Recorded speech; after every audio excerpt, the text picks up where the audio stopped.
ज्ञान रूपाय नमोस्तु परमात्मने।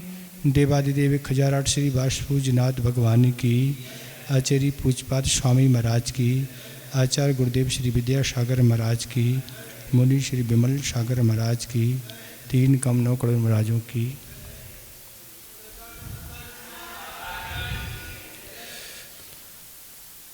कल बात अज्ञानी और ज्ञानी की उपासना की बात कही थी, पर आचार्य महाराज आगे कह रहे हैं कि आत्मा का जब साधक ध्यान करता है तो उस ध्यान करने से योगी को क्या लाभ होता है।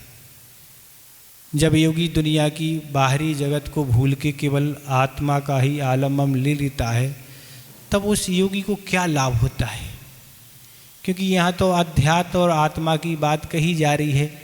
महाराज हम आलम्बन लेते रहें, लगे रहें ऐसे में, वो मिलना जुलना कुछ है नहीं। तो हम तो महाराज संसारी प्राणी लोभी है ना।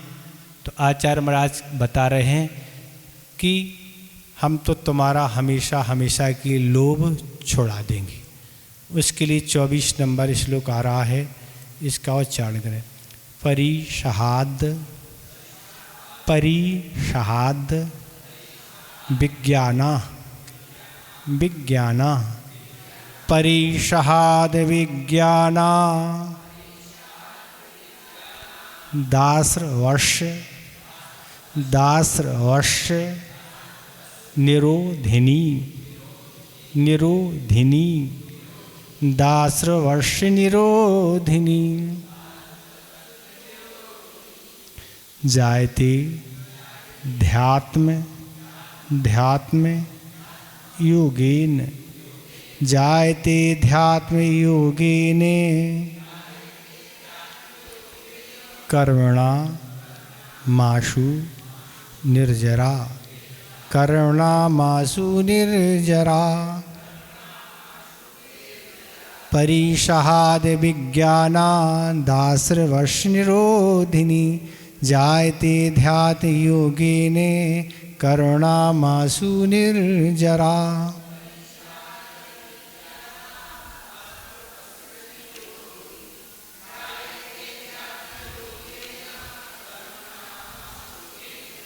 ठीक हो रहा उच्चारण? क्या कह रहे हैं? अध्यात्म योगेन परिषहादि अभिज्ञानात्, आत्मा का ध्यान करने के काल में परिचय तथा उपसर्ग आदि का उपयोग नहीं जाता।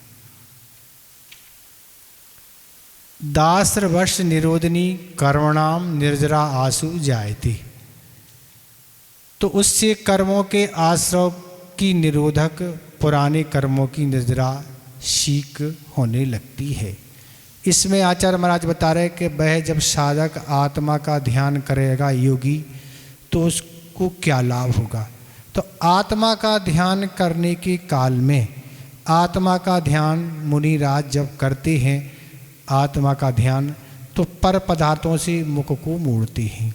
ध्यान तो एक समय में एक ही का होगा, या तो पर का होगा या आत्मा का होगा। तो ये कह रहे पर पदार्थ से मुख मोड़ के जब अपनी आत्मा का ध्यान करते हैं, तो ध्यान करने के काल में कोई परिचय हो रहा है, कोई उपसर्ग हो रहा है, उसमें उपयोग नहीं जाता। महाराज ऐसी कैसी संभव है परिचय हो, उपसर्ग हो और पता नहीं लगे, तो उसी को ही ये निर्जरा होगी। परिचय का कोई ज्ञान नहीं। क्या हो गया? भूख लग रही है, भूख का कोई आवास नहीं होगा, भूख का कोई नहीं। ध्यान में, आत्मा के ध्यान के काल में आत्मा का बस ध्यान कर रहे हैं, अब कोई परिचय नहीं, भोजन की ओर कोई दृष्टि नहीं, प्यास की ओर कोई इच्छा नहीं।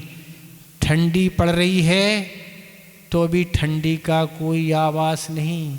उसी को परिचय विजय कहा है।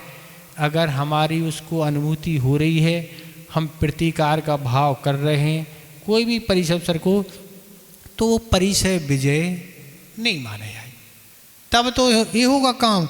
तो ठंडी की ओर कोई नहीं, खुले मैदान में बैठे, बताओ आप सर्दियों के दिन में, गर्मी के दिनों में तो धूप में बैठती है ना, पर सर्दियों के दिनों में खुले मैदान में क्या होगी? तो ऐसी और गर्मी के दिन में कहाँ? पहाड़ पे बैठी है। आचार्य महाराज का भी एक संस्मरण पढ़ा कि संस्मरण पूरा नहीं सुनाएंगे, भी तो थोड़ा ही सा सुना दे रहे कि एक बताना तो ने किसी को कुछ है नहीं, एक व्यक्ति कुंडलपुर में ढूंढते ढूंढते ही पहुँचे आचार्य महाराज को, चलो उनके दर्शन कर लें। पहुँचे और गर्मी के दिनों में पहाड़ पर सूरज की मुख तरफ किए हुए ध्यान कर रहे हैं।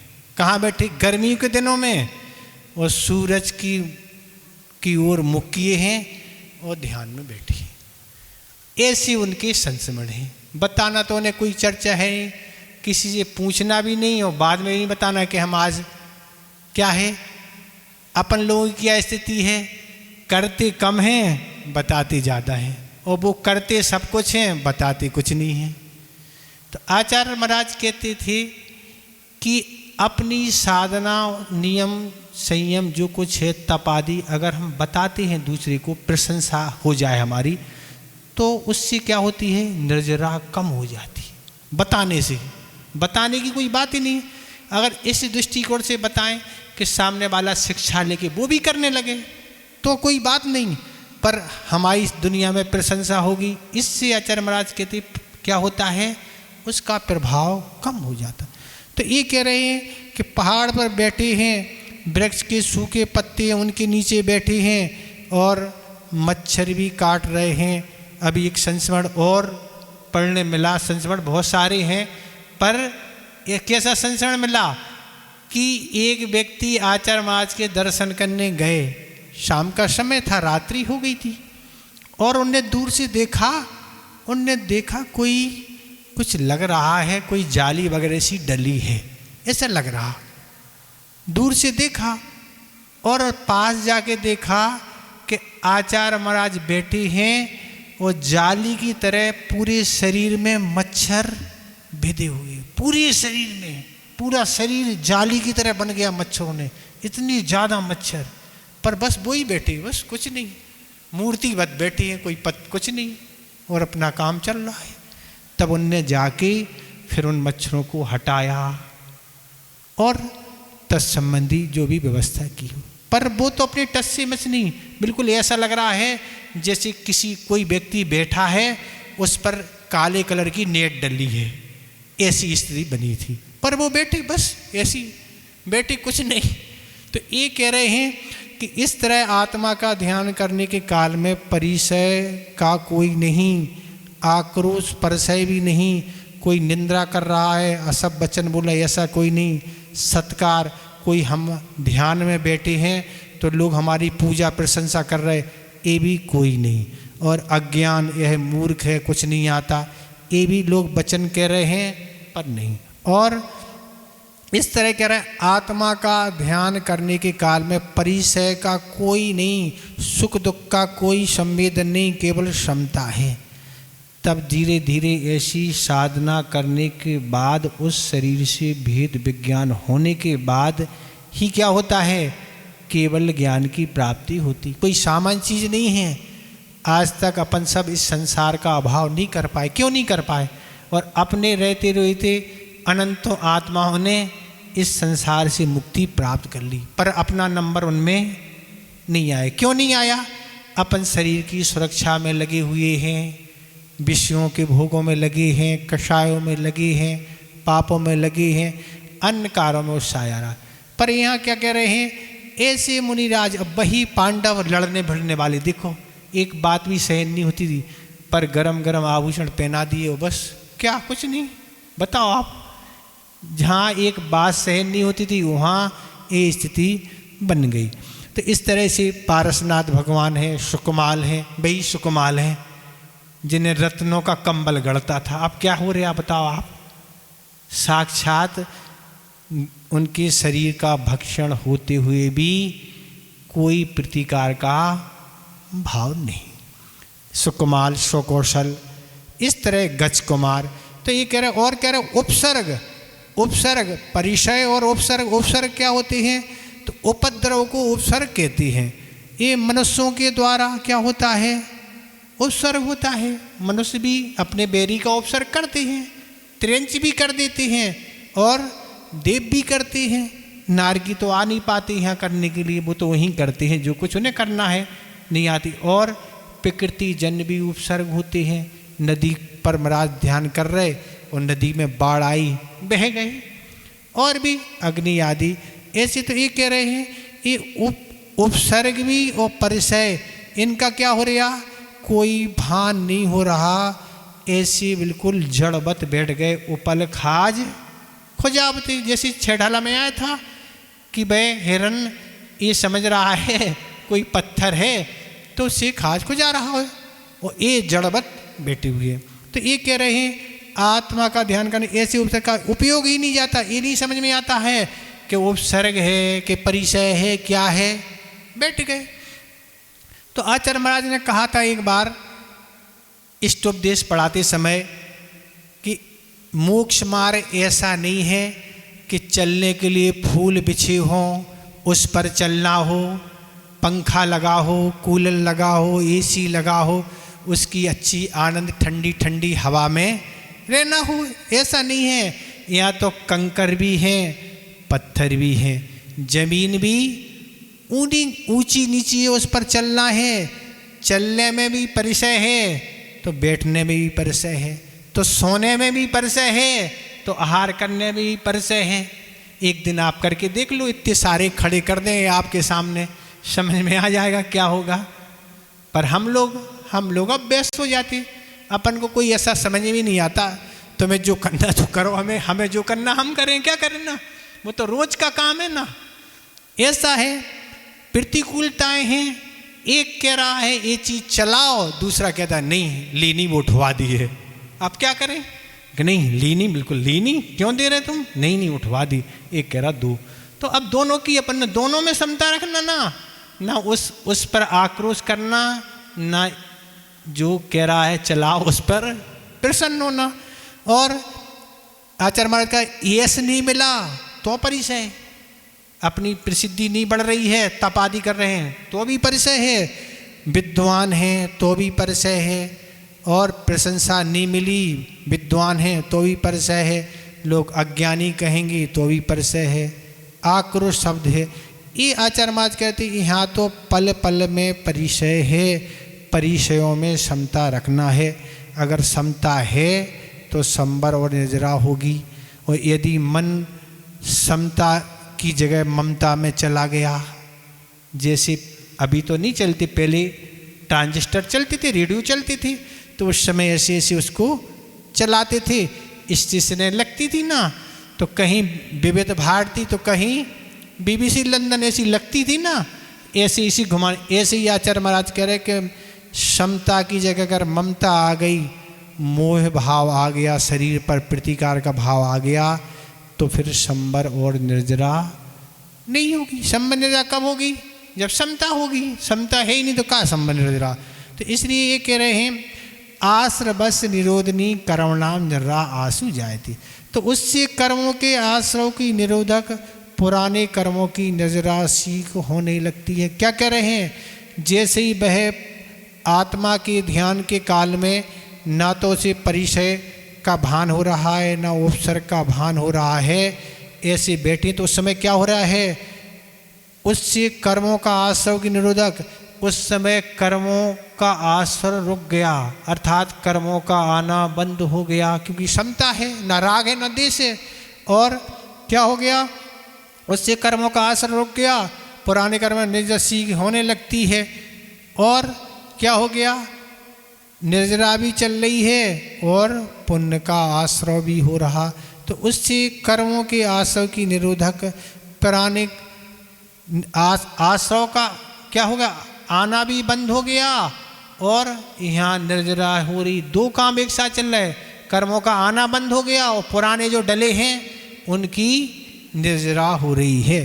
तो इसलिए आचार्य महाराज ने बता दिया यहाँ कि इस तरह उस साधक की स्थिति होती है।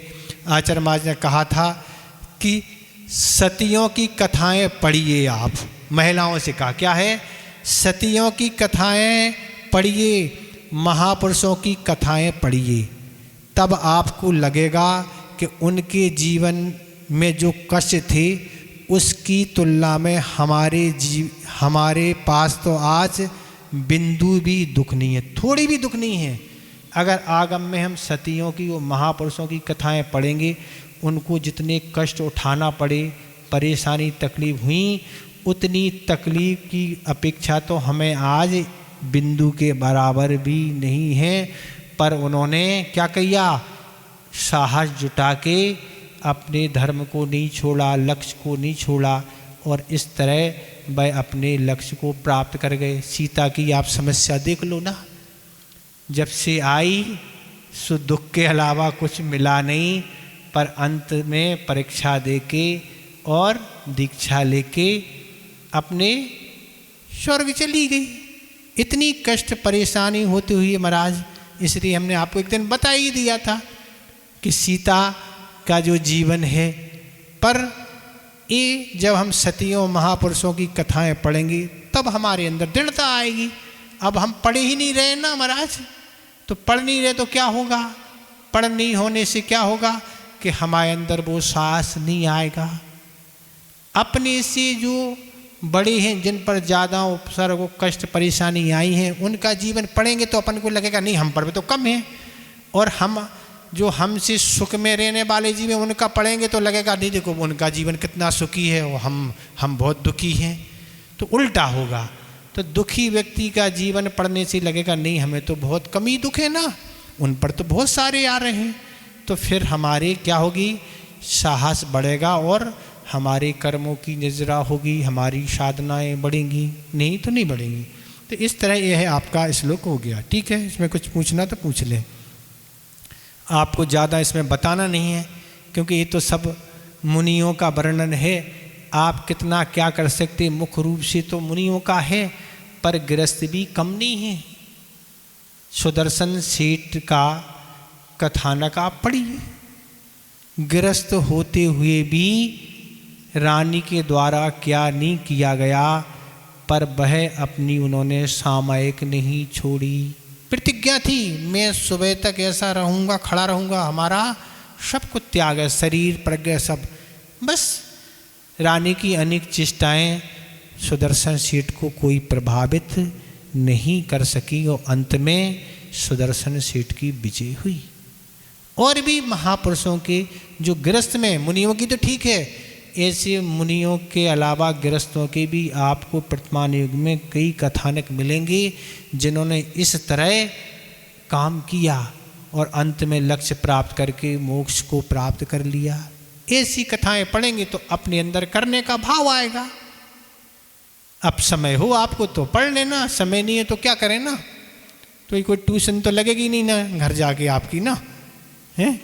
वैसे आपके पास तो सारे साधन हैं, कहीं भी आप पढ़ सकते। ठीक है, कुछ पूछना तो नहीं इसमें। अध्यात्म योग का आलम्बन किस तरह लिया जाता है और निरंतर वृद्धि कैसी, इसमें आचार्य महाराज बता रहे कि अध्यात्म योग का आलम्बन किस तरह लिया जा सकता है। उसके लिए 25 नंबर श्लोक आ रहा है, इसका उच्चारण करें। कटस्थ करता है मिति, कटस्थ करता है मिति, संबंधा संबंधा स्याद द्वयोर द्वयोः द्वयोर द्वयोः संबंधा स्याद द्वयोर द्वयोः। ध्यानम ध्येयम यदात्मैव, ध्यानम ध्येयम यदात्मैव, संबंधा कीदृशः तदा, संबंधा कीदृशस्तदा, कटस्थ करता हिमिति, संबंधा स्याद्द्वयोर्द्वयोः, ध्यानम ध्येयम यदात्मैव, संबंधा कीदृशस्तदा।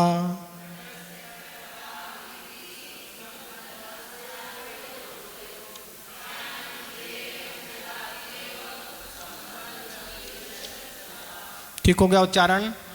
कह रहे हैं अहम कटस कर्ता इति संबंधा द्वयोर द्वयो स्यात्, मैं चटाई का बनाने वाला हूँ, इस प्रकार कर्ता कर्म संबंध भिन्न भिन्न दो पदार्थों में होता है।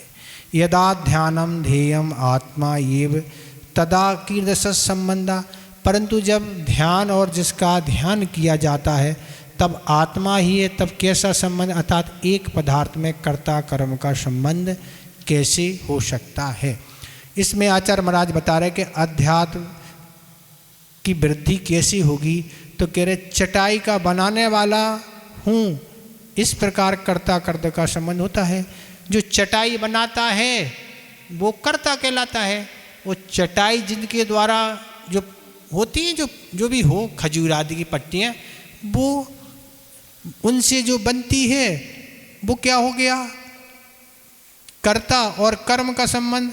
और कर्म क्या हो गया, चटाई बनाना कर्म हो गया। जो चटाई बना रहा है वो कर्ता है और जिनके द्वारा चटाई बनाई जा रही है वो कर्म है। तो ये कह रहे हैं परंतु जब ध्यान और जिसका ध्यान किया जा रहा है तब आत्मा ही है, तब कैसा संबंध, अर्थात एक ही पदार्थ में कर्ता कर्म का संबंध नहीं होता। यहाँ ये बताने वाले हैं कि वहाँ तो कर्ता कर्म का संबंध व्यवहार में होता है, चटाई बना रहा है और चटाई बन रही है, पर आत्मा का ही ध्यान आत्मा के द्वारा किया जा रहा, मतलब एक ही है। वहाँ कोई कर्ता कर्म का संबंध नहीं, दो चीज़ें नहीं हैं, सिर्फ एक ही आत्मा है जिसके द्वारा आत्मा का ध्यान किया जा रहा। एक रहे अध्यात्म, पर से जहाँ संबंध होता है वहाँ अध्यात्म नहीं होता। अध्यात्म क्या कहलाता है, अपनी आत्मा के अलावा सब पर है, अपनी आत्मा के उपकार में लगे रहना, ये अध्यात्म होता है। तो कह रहे हैं कि भिन्न भिन्न दो पदार्थों में प्रत्याशक्ति होने पर संबंध होता है। चटाई और मनुष्य का संबंध है, अर्थात मनुष्य करता है और चटाई कर्म है। जब ध्यान ध्येय आत्मा ही है तब संबंध कैसा, जब ध्येय आत्मा ही है कैसा संबंध, तो कर्ता कर्म का संबंध अध्यात्म में कभी नहीं होता, किंतु अध्यात्म में तो आत्मा स्वयं करता है, स्वयं कर्म है और स्वयं क्रिया है, तथा स्वयं में ही क्रिया का फल घटित होता है। ध्यान करने वाला आत्मा है और जिसका ध्यान किया जा रहा है वही भी आत्मा है, तब संबंध कैसा, तो अध्यात्म कैसे आता है, तो पर्थ पदार्थों के साथ कर्ता कर्म संबंध छोड़ के जब आत्मा ही कर्ता कर्म क्रिया घटित होती है, अर्थात आत्मा ही ध्याता है, आत्मा ही ध्येय है। तो इस तरह ये इन्होंने बता दिया कि ये अध्यात्म की स्थितियाँ यहाँ होती हैं कि उसमें कर्ता कर्म का संबंध नहीं होता है। तो इस तरह साधक बैठ जाता है, बस एक आत्मा के द्वारा ही आत्मा का ध्यान होता है, सब काम होता है, कोई पर की ज़रूरत नहीं, न शरीर की और न किसी वस्तु की। इस तरह यह भी हो गया। ठीक है, इसमें कुछ पूछना तो पूछ लें, इसमें ज़्यादा समझाने की ज़रूरत नहीं है, क्योंकि ज़्यादा समझाएंगे तो और माथा गर्म हो जाएगा ना। आगे देखें, आत्मा और कर्मों का संबंध कैसे होता है, आत्मा और कर्मों का विच्छेद कैसे होता है। दो बात बता रहे हैं, इस संसारी प्राणी को कर्मों का बंध कैसा होता है और आत्मा कर्मों से छूटती कैसे है। बस आचार्य महाराज कह रहे सब परिणामों का ही खेल है। हम कैसे परिणाम करेंगे तो आत्मा से कर्मों का बंध होगा, और हम कैसे परिणाम करेंगे कि आत्मा से कर्म हमारे छूटते चले जाएंगे। 26 नंबर श्लोक आ रहा, इसका उच्चारण करें। वध्यते मुच्यते जीवाः, वध्यते मुच्यते जीवाः, सममो शममो निर्ममाः कर्मात्, शममो शममो निर्ममा कर्मात्, शममो निर्ममा कर्मात्, तस्मात् सर्व प्राकाशरागार सर्व प्रयत्नेन, तस्मात् सर्व प्रयत्नेन निर्ममत्वम विचिंतयेत। विचिंतयेत, विचिंतित भी पढ़ लेना, तयेत पूरा ता का उच्चारण नहीं, मतलब विचिंतित ऐसा भी पढ़ ले, पर विचिंत ता का पूरा उच्चारण होना चाहिए। कभी कभी ता आधा हो जाता है, इसलिए विचिंतयेत पढ़ेंगे तो ता पूरा आता है। निर्ममत्तम विचिंतयेत वद्यते मुच्यते जीवा सममो निर्ममा कृमात् तस्मात् सर्वप्रयत्नेन निर्ममत्तम विचिंतयेत।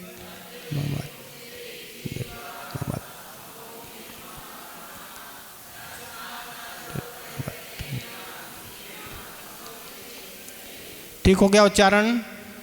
क्या कह रहे हैं? सममाह निर्ममाह जीवाकृमात् बद्धते मुच्यते। ममत्व भाव वाला और ममता रहित वाले जीव क्रम से कर्मों से बंधता है और छूटता है। तस्मात् सर्व प्रयत्न निर्ममत्तम विचिंतयेत। इस कारण सब प्रकार के प्रयत्नों से निर्ममत्तमा का चिंतन करें। तो आचार्य महाराज कह रहे हैं ममता वाला जीव। ममता क्या कहलाती है?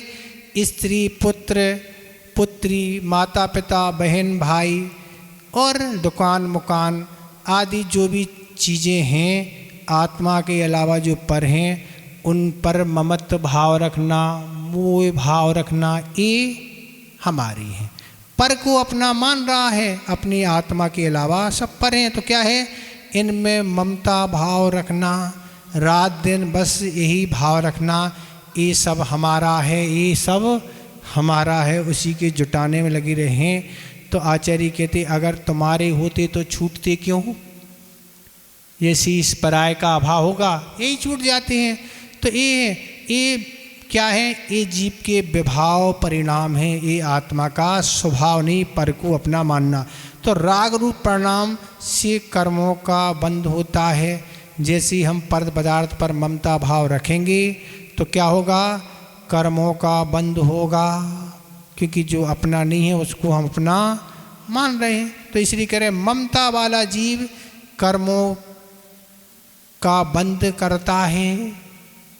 तो महाराज तो फिर क्या करेंगे संसार में? तो फिर जीवन चलाने के लिए तो सब कुछ रखना ही पड़ता ना। पर रखना पड़ते हुए भी सही बात तो समझ में आना चाहिए कि ये तो पर हैं, सब चीज़ें हमें पुण्य के उदय से मिली हैं, और जितना कम से कम निर्भय को हो जाए कम में, और इसके अलावा ज़्यादा ममक तो आसक्ति नहीं रहे। नहीं तो क्या होता है? उसी पर आसक्ति लगी रहती है, बाकी धर्म ध्यान नहीं होता। तो ये वस्तु स्वरूप समझे तो सब पर है, ये हमारे साथ जाने वाली नहीं है। तो इस तरह से ये अपने अंदर भाव बनाना चाहिए। और क्या कह रहे हैं? ममता रहित, और ममता रहित वाला जीव क्रम से कर्मों से छूटता है।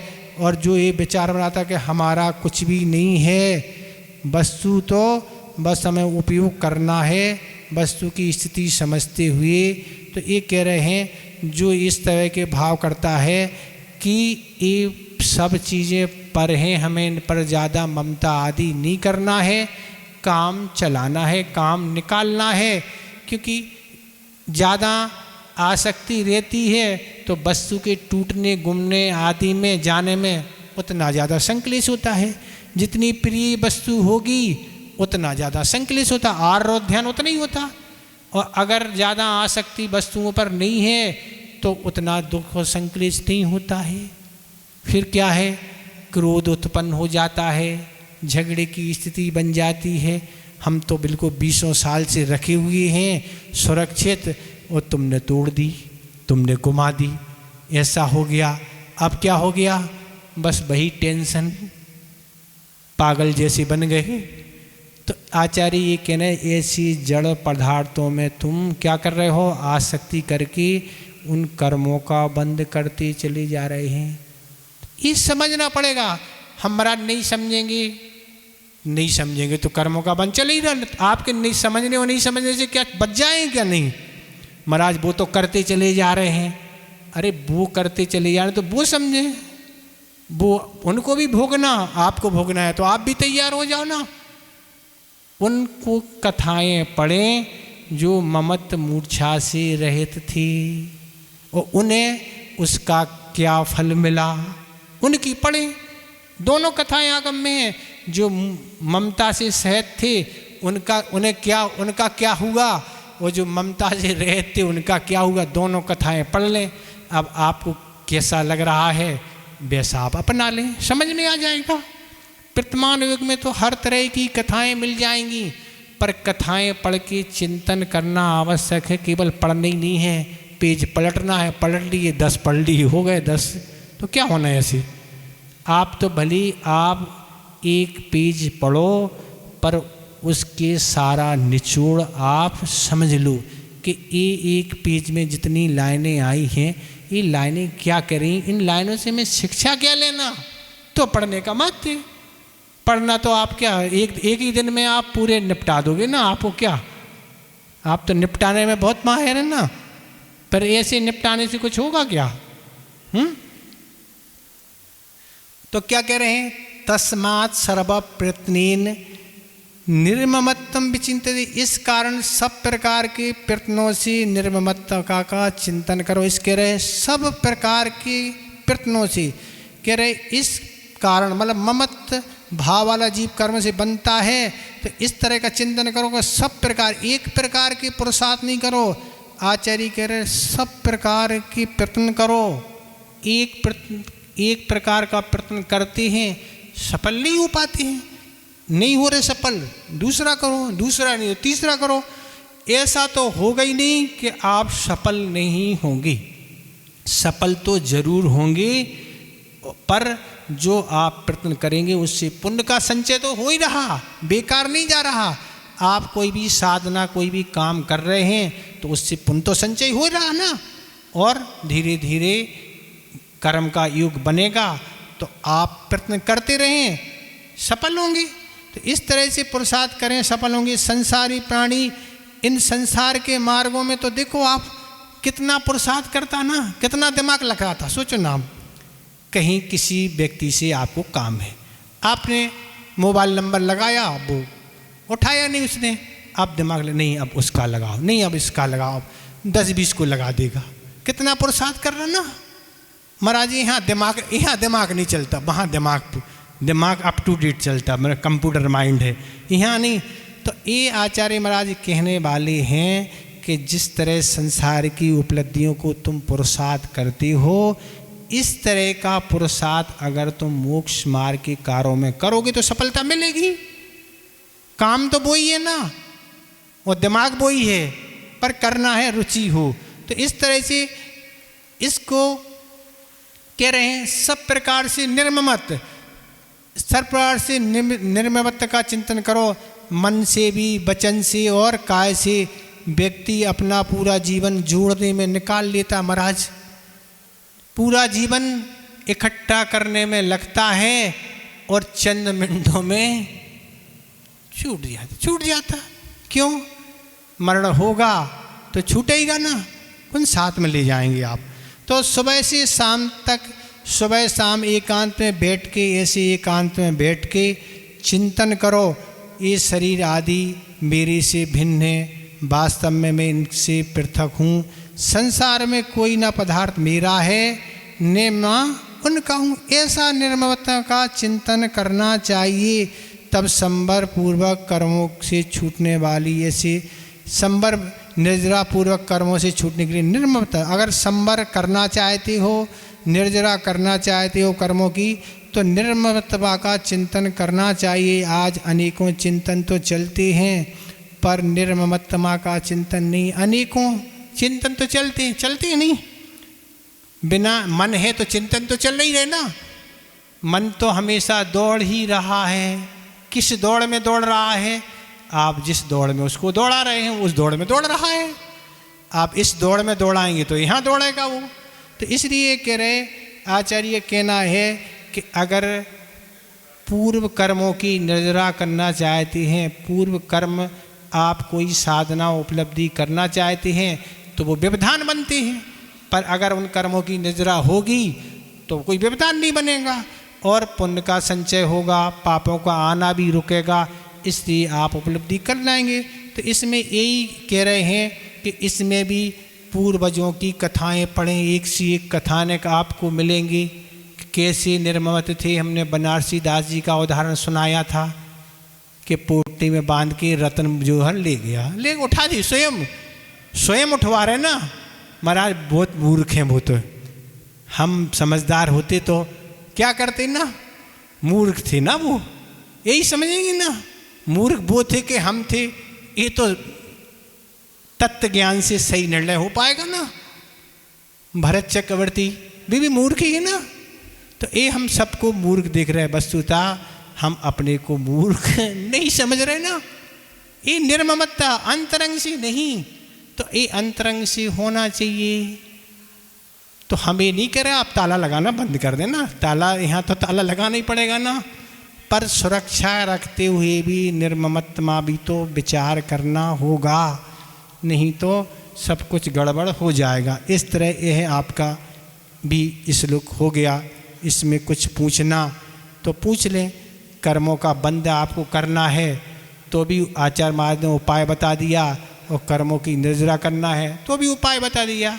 अब आपको जो पसंद हो सो आप करें। धीरे धीरे आप अभ्यास करेंगे तो आपकी धारणाएं बदलेंगी, और धीरे धीरे अभ्यास करने से काम होगा। ये नहीं सोचो महाराज कैसे होगा, बहुत कठिन है। कठिन कुछ भी नहीं है, धीरे धीरे करने से सारी उपलब्धियां होती चली जाती हैं। ठीक है, कुछ पूछना तो नहीं है? हाँ,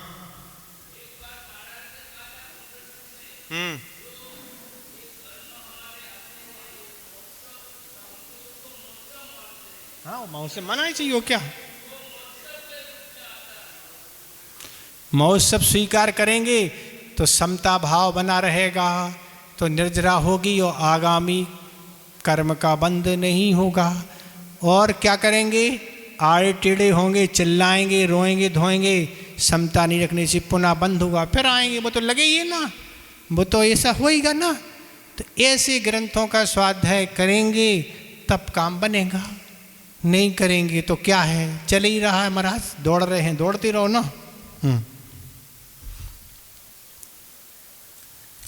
एक दिन आचार्य महाराज को दाढ़ में बहुत तकलीफ थी, पर तकलीफ होते हुए आचार्य महाराज प्राय करके बताते नहीं, पर कभी कोई कारण से या पता लग जाता है कि आज तकलीफ है।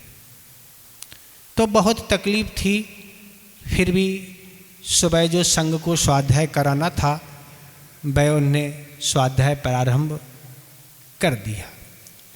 पर एक महाराज को ज्ञात था कि दाढ़ में बहुत ज़्यादा तकलीफ है और बोलने से और तकलीफ बढ़ती है। अभी आहार को भी जाना है, तो जैसे ही स्वाध्याय शुरू किया और कुछ समय हुआ, एक महाराज ने सोचा कि क्या करें। अब आचार्य महाराज 1 घंटे के पहले तो बंद करने वाले हैं नहीं, वो तो पूरा करेंगे।